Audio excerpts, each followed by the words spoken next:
Today we're going to talk about fleas and ticks and the short-term effect and the long-term effect that they have on the canine. Now people, sometimes you got to accept responsibility as the owner of a dog and admit when you're a bad owner. Some people won't admit when they're bad owners. Those type of people blame the breeder for the outcome of their dog. And what I mean by that is today we're going to talk about fleas and ticks and the short-term effect and long-term effect they have on the animal.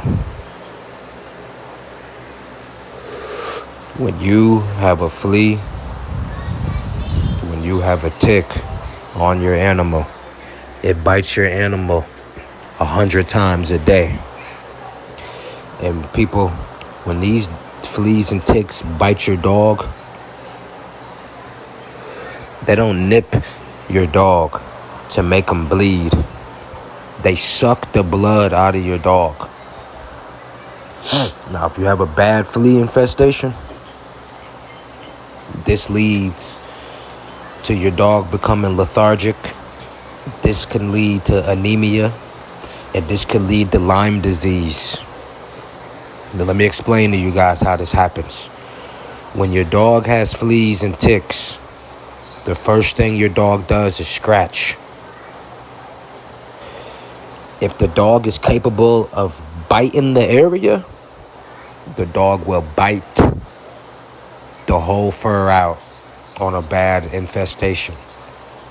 What happens is when your dog swallows those fleas or swallows the tick, it gets parasites internally.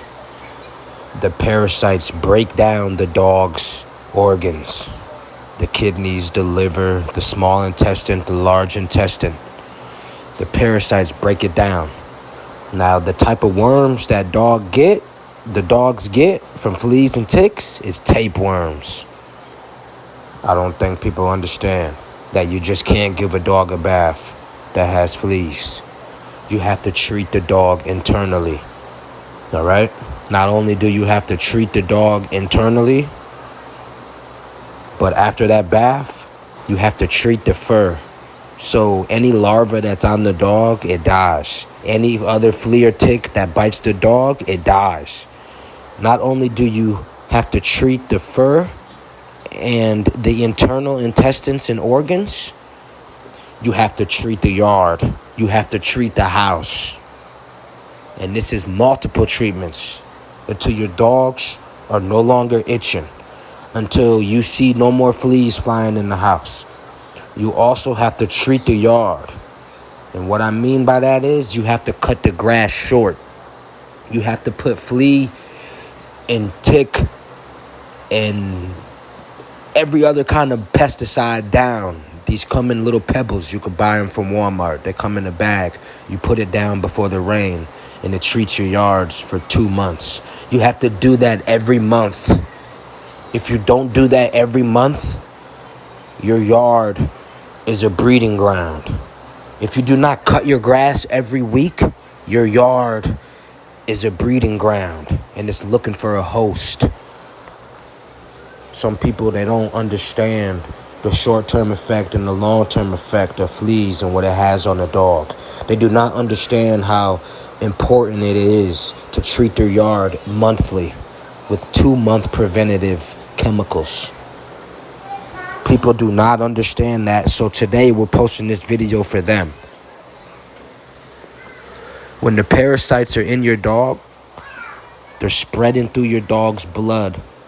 Your dog has contracted a disease, Lyme disease, or any other type of bloodborne pathogen disease that it gets from the fleas sucking its blood.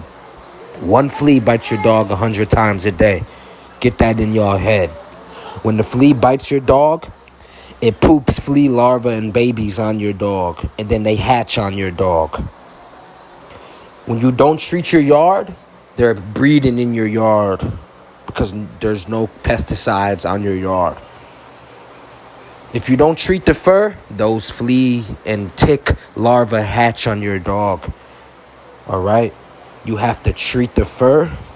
You have to treat the internal parasites before your dog gets lethargic and gets anemic and it loses its appetite and then it dies of a blood-borne pathogen disease.